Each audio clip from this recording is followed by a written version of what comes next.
광주와 제주로 가는 항공편이 하루에 왕복 2편 더 늘었습니다. 이따른 저비용 항공사의 취향으로 호남선 KTX의 개통에도 불구하고 광주공항 이용객은 증가 추세입니다. 엄청난 예산을 들여 만든 항구에 배가 드나들지 못하고 있습니다. 무용지물 항구를 되살리기 위해 다시 예산을 쏟아붓는 현장을 취재했습니다. 광주 전남의 장마가 본격적으로 시작됐습니다. 농민들을 애태운 지각장마는 마른 장마가 될 가능성도 있습니다. 이슬람 문화와 역사를 현대 예술작품으로 만날 수 있는 전시가 국립아시아문화전당에서 열리고 있습니다. 여러분 안녕하십니까? 올해는 장마가 늦어서 지각장마라고 하는데 극심한 가뭄 속에 광주와 전남에도 반가운 장맛비가 시작됐습니다. 비가 많이 내려서 타들어갔던 대지와 하천에 생기가 돌길 모두가 바라고 있지만 마른 장마의 가능성도 배제할 수는 없습니다. 김인정 기자입니다. 기다리고 기다렸던 장마가 광주 전남에서도 시작됐습니다. 흙먼지 날리는 대지에 떨어진 빗줄기는 생명수로 변했고 들녘 농부의 마음도 촉촉하게 적셔놓았습니다. 논도 좋고 밭에도 좋고 고추, 깨 그런 것이 시방 다 탄단 말이야. 타. 땅을 파면 물기가 하나도 없어갖고. 전국 저수지에 물 관리를 하는 농어촌 공사도 바빠졌습니다.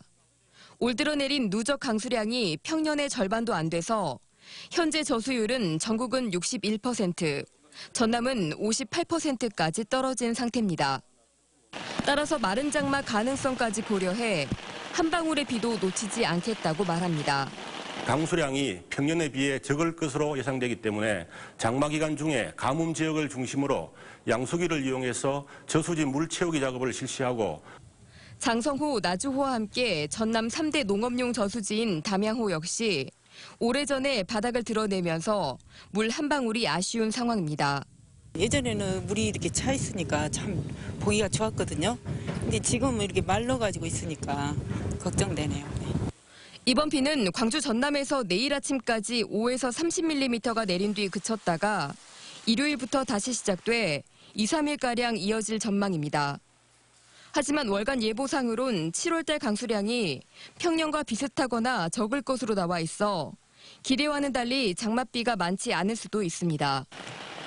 기상청은 장마 전선의 경우 변동성이 심해 예측이 쉽지 않다며 어느 정도까지 해갈이 될진 장담하기 어렵다고 밝혔습니다. MBC 뉴스 김인정입니다. 광주 공항에서 저비용 항공사론 세 번째로 진에어가 광주 제주 노선을 새로 취항했습니다. KTX 개통 이후에도 우려와는 달리 광주공항의 경쟁력이 높아지고 있습니다. 송정근 기자입니다.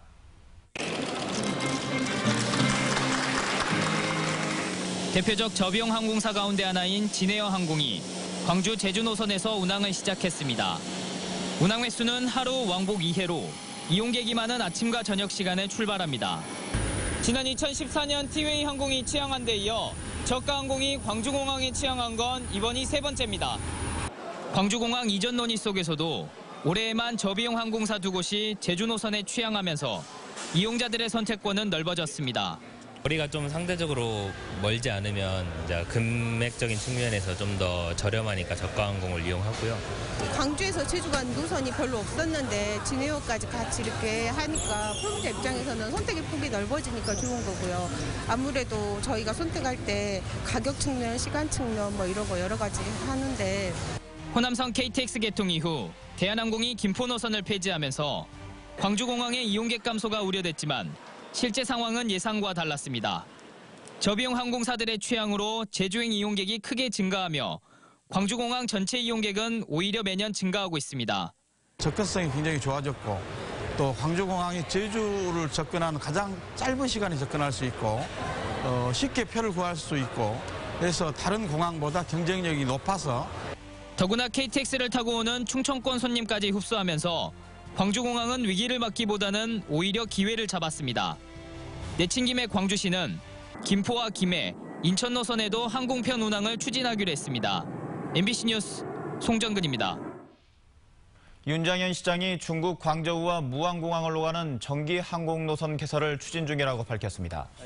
윤 시장은 기자간담회에서 중국 다보스 포럼에서 중국 광저우 당서기를 만나 무안공항과 광저우를 오가는 전기 노선 개설을 제안했고 긍정적인 답변을 들었다고 말했습니다. 무안공항 노선은 전라남도의 업무가 아니냐는 질문에는 무안공항은 서남권의 중추공항이기 때문에 상생 차원에서 제안했다고 답했습니다. 새 정부의 인수위격인 국정기획자문위원회가 오늘 목포 신항을 찾았습니다. 세월호 참사의 수습과 안전대책이 100대 국정과제에 어떻게 담길지 주목됩니다. 김진선 기자입니다. 활동 막바지에 접어든 국정기획자문위원회가 목포 신항 세월호 현장을 방문했습니다. 이계호 위원장을 비롯한 경제 2분과 위원들은 화물칸에서 꺼내진 차량을 살피는 등 수색 현장을 점검했습니다. 해양수산부는 이 자리에서 9월까지 화물칸 수색을 완료하고 수중 수색도 7, 8월 중 착수하겠다는 계획을 밝혔습니다. 위원들은 미수습자 5명을 아직 찾지 못한 만큼 화물칸 수색이 미수습자 가족들에게 마지막 기대라고 강조했습니다.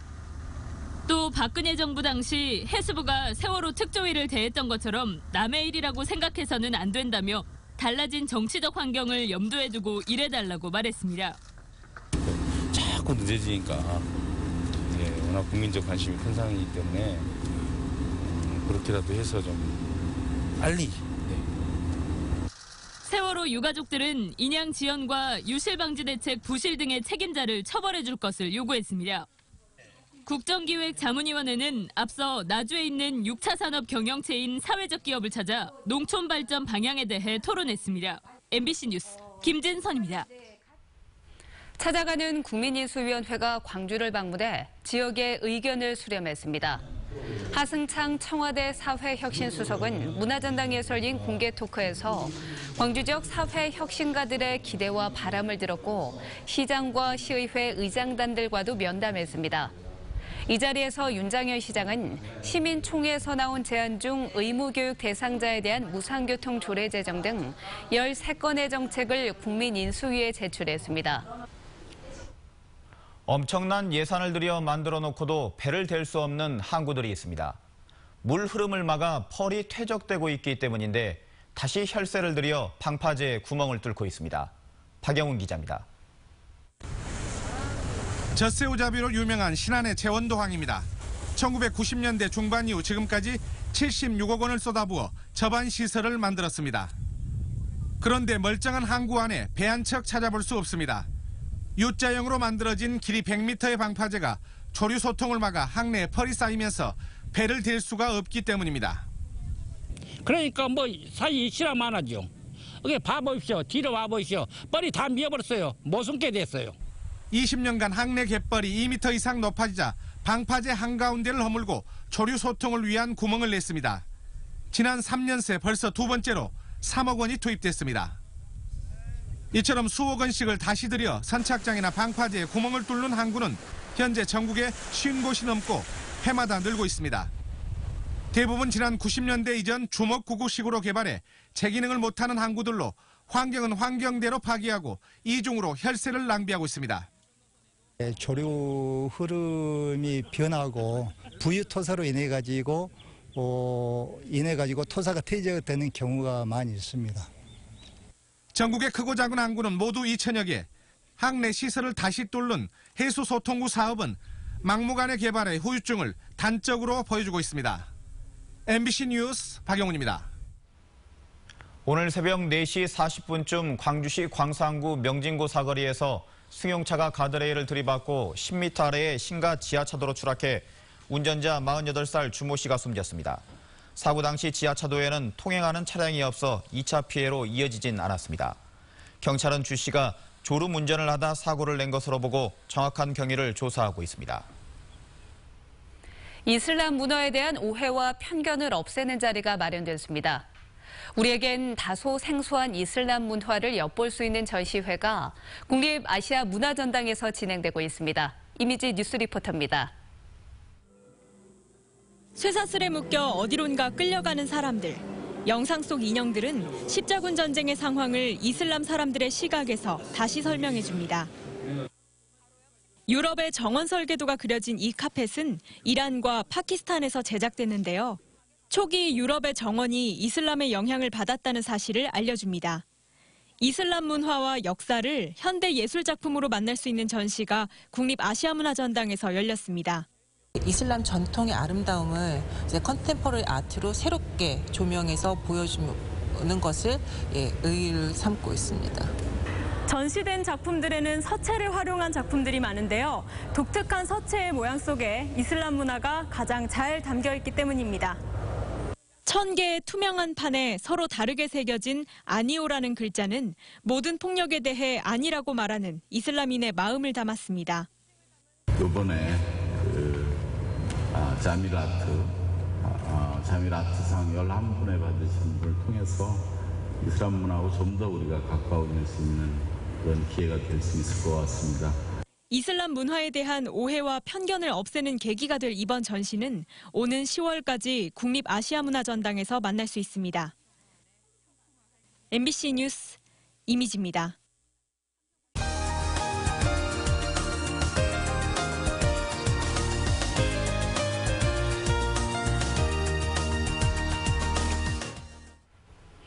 관광객 1,300만의 도시 여수.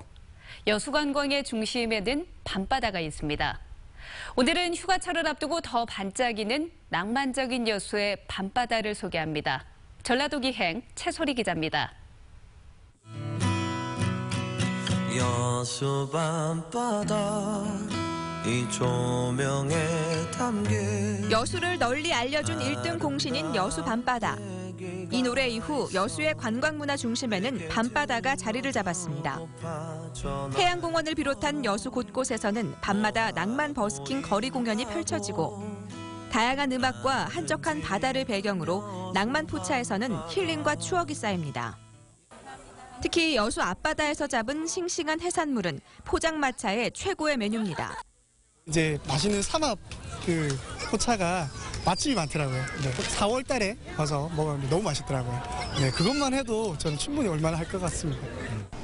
어두워질수록 활기가 넘치는 여수는 바다 위를 나는 듯한 케이블카와 반짝이는 조명이 어우러진 교각들, 거기에 야경을 제대로 느낄 수 있는 야간 유람선 덕분에 한층 더 빛납니다. 필리핀 마닐라에 야경을 갔었는데 거기보다 여기 한국 여수 이 밤바다 야경이 훨씬 더 멋있어요. 그리고 공기도 좋고 바람도 너무 시원하고 상쾌한 것 같아요. 북적이는 관광지를 잠시 벗어나 첫사랑을 닮은 여인 동상이 맞아주는 동동다리를 건너면 바다 위를 걷는 기분을 느낄 수 있습니다. 발 아래 바다를 보며 사랑하는 사람과 함께 걸으면 화려하면서도 은은한 여수의 야경에 마음이 설렙니다. 새내기 대학생이 배낭여행하고 싶은 곳 1위, 국민이 좋아하는 여행지 3위. 여수는 지금 밤이 더 아름다운 낭만에 빠져 있습니다. MBC 뉴스 최소리입니다. 6월 항쟁 열사들의 이야기를 담은 영화 1987이 광주 시민들의 참여로 제작됐습니다. 광주 영상위원회에 따르면 고 이한열, 박종철 열사를 중심으로 민주화운동의 이야기를 다루는 영화 1987의 핵심 장면에 광주 시립합창단과 광주 시민 100명이 참여하는 대합창이 테마곡으로 사용될 예정입니다. 광주 영상위원회는 1987을 비롯한 상업영화 3편과 다양성 영화 12편을 올해 지원작으로 선정해 현지 촬영과 제작을 돕기로 했습니다.